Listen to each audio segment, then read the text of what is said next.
Hello guys, what's up and welcome back to my YouTube channel.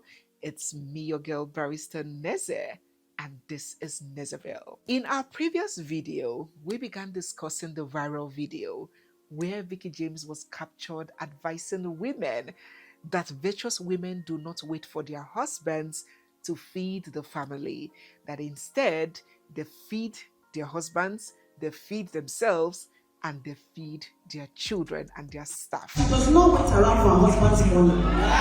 She feeds her home.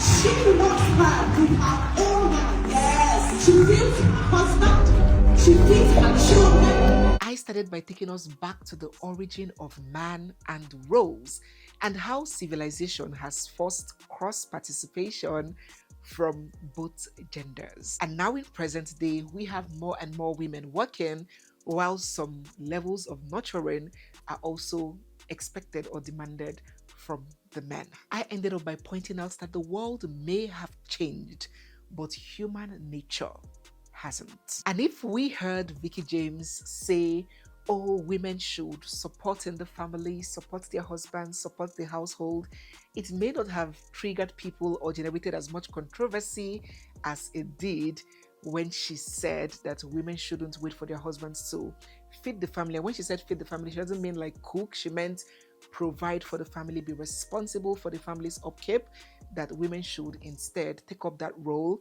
and feed their husbands, feed themselves, and feed their families. In today's video, I'm going to be touching and addressing some subjects, some things, not only as it relates to Veekee James, but as it concerns so many women and so many families. If you're new here, you're seeing us for the first time, you're just coming across here for the first time, where have you been?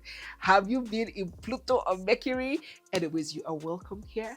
Do hit the subscribe button, give the video a big thumbs up, drop your thoughts. We want to hear your thoughts, we want to get your thoughts, your experiences, your opinions down in the comment section. And of course, stay glued because over here, there is so much coming your way. So the first thing I want to discuss is I would like to urge people not to very much be upset with Veekee James when she gives some opinions. The truth is that many of us, many people give opinions from the lens and the standpoint of our current and present realities. Veekee James is newly married. They do not have children yet, and she is certainly operating from a very different reality from a lot of other married women. And when we say she doesn't have children yet, it's not an insultive perspective at all. I even hear that she's pregnant. She's going to be a mother very soon. We are so elated. God would bless her marriage with as many children as she wants. We are talking from a perspective of responsibility. Now, I like to divide core marriage realities into two. There is the partnership romance, and there is the partnership responsibilities. And believe me, there are two different phases. The partnership romance phase is that what many people call the honeymoon phase. It's usually towards the beginning of the marriage. You are just responsible for yourself and for your partner. Responsibilities are few. The workload is light. There are still butterflies. The marriage still seems like high school dates. Then partnership responsibility starts to show when dependents, people who will depend on your time, your strength, your stability, energy that would take from you. That is the part I like to describe as the partnership responsibility phase. So Veekee James still being in the partnership romance phase. When we hear her give advice like, even if you are tired, regardless of how tired you are, lie down there and open your legs for your husband, or don't wait for him to feed you, feed him instead. Don't deny your husband sex. Sometimes you might be tired. Too tired that you cannot move. Truly, it's not as if you are angry. You are not angry. Sometimes you are really tired. The last thing you want is for somebody to touch you. Some days, you will see that if you don't do that thing, you can go and die inside the bathroom. My sister, just lie down and open your leg. She is definitely speaking from her current level of responsibility, from her current emotional workload, and from her current dependency energy levels. The lens may be different from a woman who is, in addition, nurturing, carrying, and raising children. Now, in a marriage, in a home, there are two major responsibilities. I like to group them as the providing and the nurturing. So many other things fall under them, but let me just group them under these two wide specimens. Now, when the demands of this other part of nurturing is not there yet, it may be easy for a woman in that situation to take on the providing part and run with it or make it a model. But when that woman in question now sees herself where she is tending to her own core instinctive job functions that I have mentioned, the breastfeeding, nighttime feeding, school engagement, hospital visits, emotional management of the children, and the general daily labor of caregiving, she may then find that projecting, taking on solely the other part, which is the financial responsibility part, is not as doable as was projected. She may then, at that point, have a different perspective that would lean more to encouraging our men to take up on their roles instead of dismissing it as a merely optional role that if he doesn't do, the woman has a responsibility to step in and take over. Now, next, let's talk about this reality. The reality of I cannot be the woman and the man at the same time. And this is a very, very common reality in many homes when it comes to adaptation of gender roles in marriages. I find, and I have very good reason to arrive at that a lot more women, easier, or should I say more commonly, fit into core male gender roles than it is for men to fit into core female roles. Many women are working. Look around you. Sometimes I see some comments on social media and I marvel. I'm like, what kind of females do these small boys have in their homes?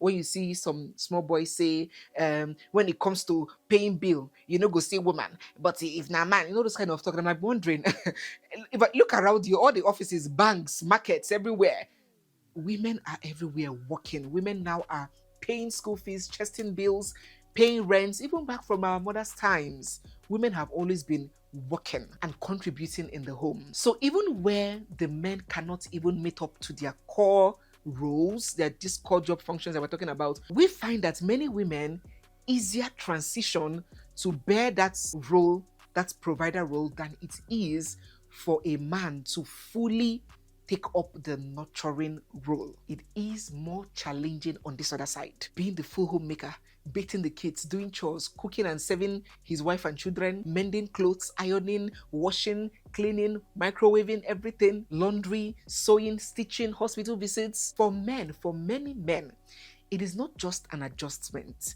It is a pure, complete identity flip, and they struggle with it. For women, even the modern culture pushes that identity change, that gender role, as a thing of pride.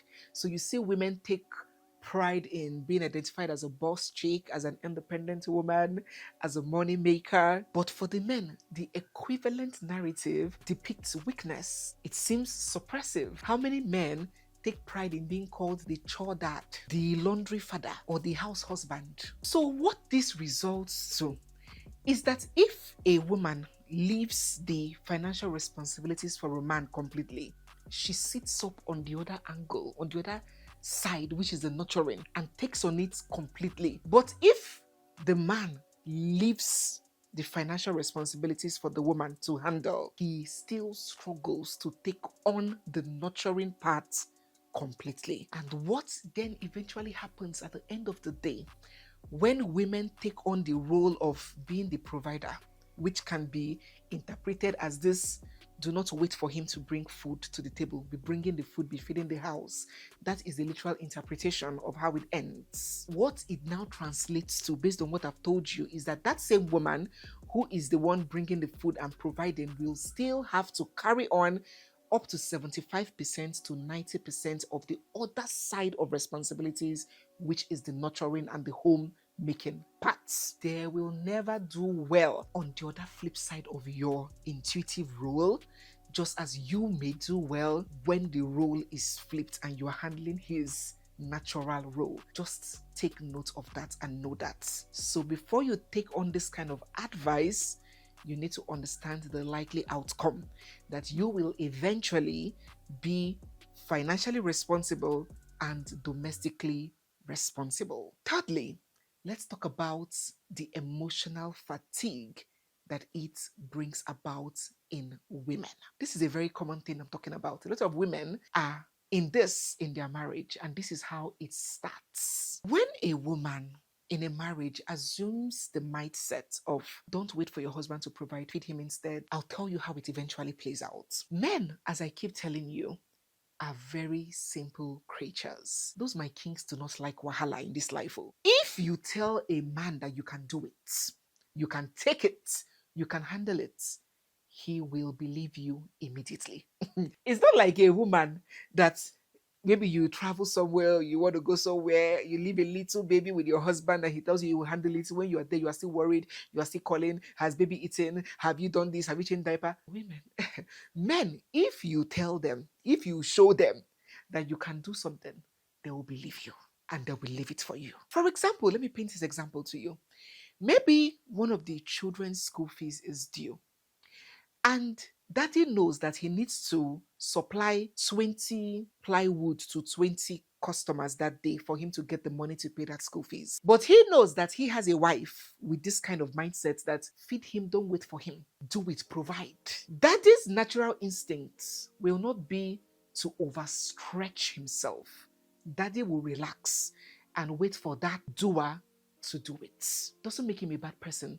That is nature of human beings. What may keep daddy going and pushing non-stop could be if and when he knows that if he doesn't double up, that responsibility could be waiting for him. And before you know it, this woman that has that concept of do not wait for him, do not ask him, do not chest everything, like Omokachi JJ Okocha be chesting the bills. Before you know it, that woman will find herself carrying a form of pressure that her biology was not designed and built to hold for long.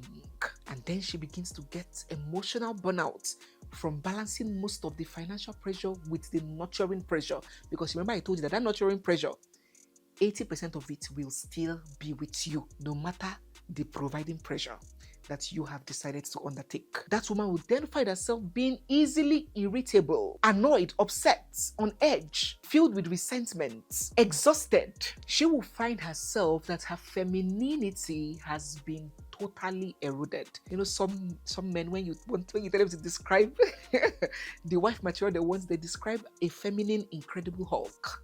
It doesn't work that way. So while there is nothing wrong for a woman to contribute in the home, most times strains in the marriage begin when they become the provider in the home at all times without any masculine counterbalance. Be mindful how you start, be mindful what you normalize. Do not be entirely comfortable taking up roles and not minding if he is doing his part.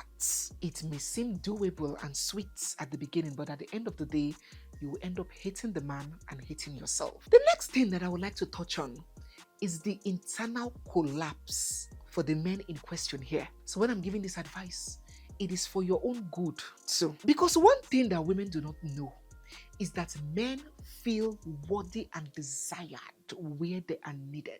He thrives in places where he feels relevant. So when you are taking up the role of a man and not minding that you are doing it, not having an expectation for him to stand in his shoes, you might think that you are doing him a favor. He would love you, he will be loyal to you, he will be committed to you, he's seeing your sacrifices. Experience has shown that most times it is the opposite. When a man loses his place in the realm of challenges, of provision, of external responsibility, something inside him dies. Something inside him gets weak. The feeling of loss of purpose and drive, the feeling of constantly being disrespected.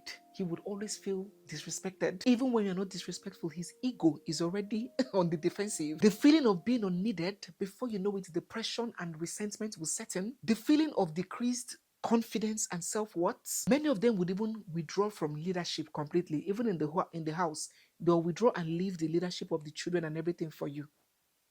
Since you are the boss, he shrinks and starts feeling small. Men's biology was designed to respond to duty.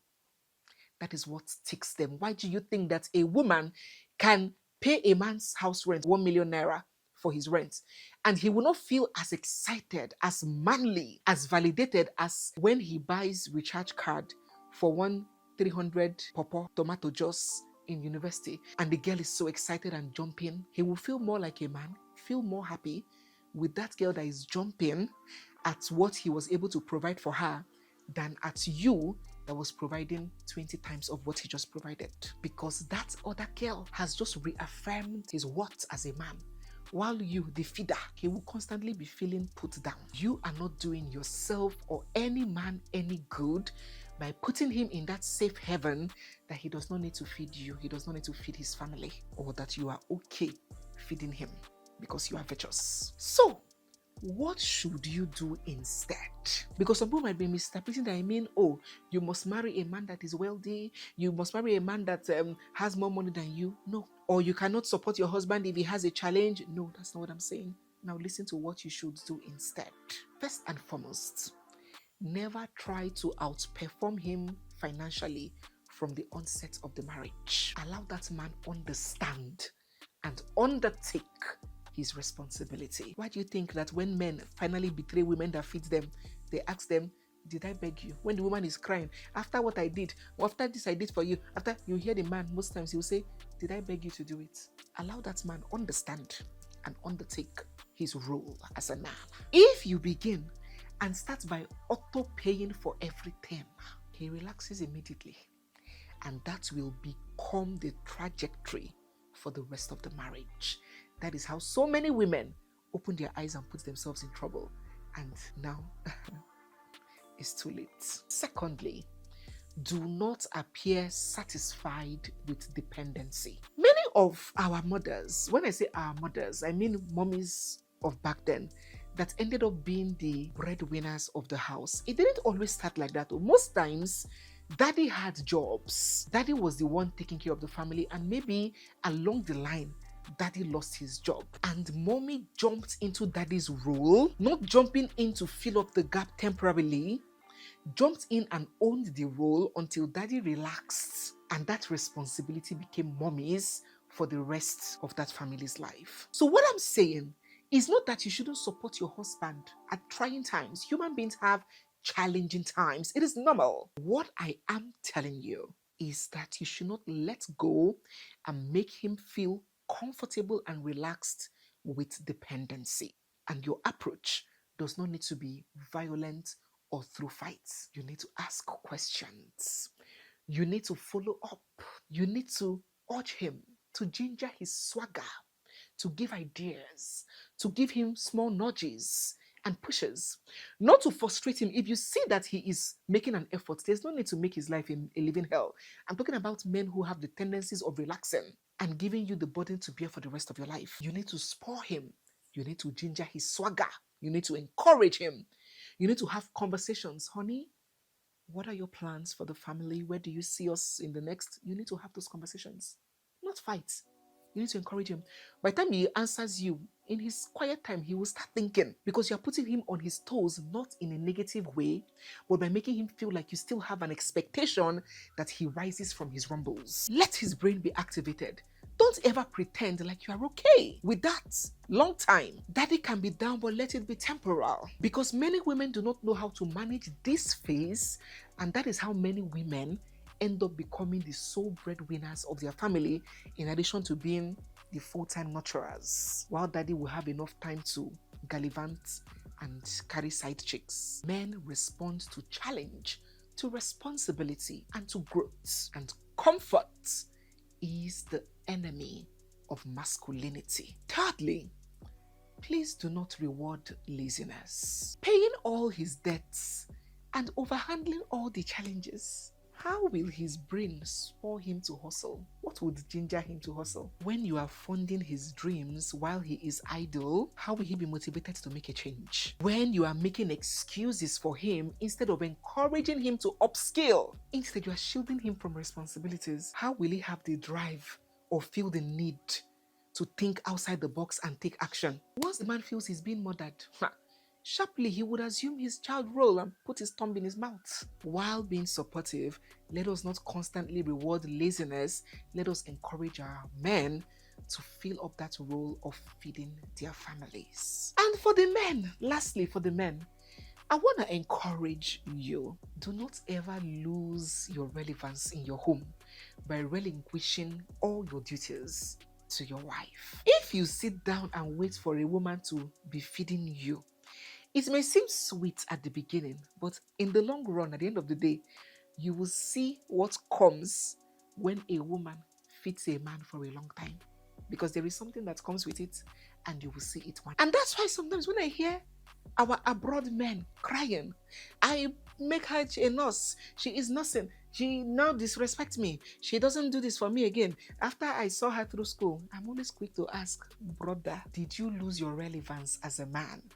Did you leave the financial responsibilities for her alone and refuse to upskill, refuse to upgrade, refuse to be useful in the home? Did you do it out of love and devotion or out of strategy to make her a cash cow? Because if you did, one day that woman could tire and there will be conflicts. But if you're also pushing yourself, doing your thing, being relevant, still trying to provide, even if she's making more than you are still showing working in your home, still having ambition, still being driven, it is more sustainable that way. I will not lie to you. If not, you would always be on the edge of low self-esteem and thinking that everybody is disrespecting you. My brothers, improve yourself and do not ever relinquish your duty as the man of the house. There are downsides to it. In conclusion, we have discussed this thing away from Veekee James. As I mentioned, I wanted to discuss this subject holistically because this is a common reality in many homes on how women become the financial breadwinners and the nurturers of the home completely, leaving them aged overnight and strained beyond their biology can accommodate. In conclusion, I do not believe that there's anything wrong with women working. In fact, I encourage it. I am a working woman, and it's a good thing if a woman assists in the home financially, backs her husband up, be a supporter, contribute. The Bible called us a helpmate. But what I do not support is a situation where women would put our kings in a position where they lose connection with their innate duty as the man of the house to be responsible for his family. I do not endorse that women should quickly take up the roles of feeding men. I rather encourage that the men should brace up and take charge of providing. Modern life requires flexibility, no doubt, and both genders can dabble into each other's roles. Emphasis on double, not completely dwell, double. But when the switch is total, the core instincts of each gender is suppressed and the strain shows in the long run. Let us share our thoughts and our comments down in the comment section. What do you think about women not having expectations or waiting for their husbands to fill up the role of providing for the family, but instead feed their husbands by themselves? This talk is just bringing me closer to a topic that we're going to address very soon, the story of Anita Joseph and her husband, which is coming very soon. Hold on that, but it's already giving some kind of prelude to that conversation. Let us get your thoughts down in the comments section. So guys, yes, we have come to the end of today's video. If you're new here, you're seeing my face for the first time, or if you've been watching without subscribing, don't forget to hit the subscribe button, give this video a big thumbs up, drop all your thoughts down in the comment section, and stay glued for we have so much more coming your way. It's me, your girl, Barrister Neze, and this is Nezeville. I'll see you guys in my next one. For now, bye.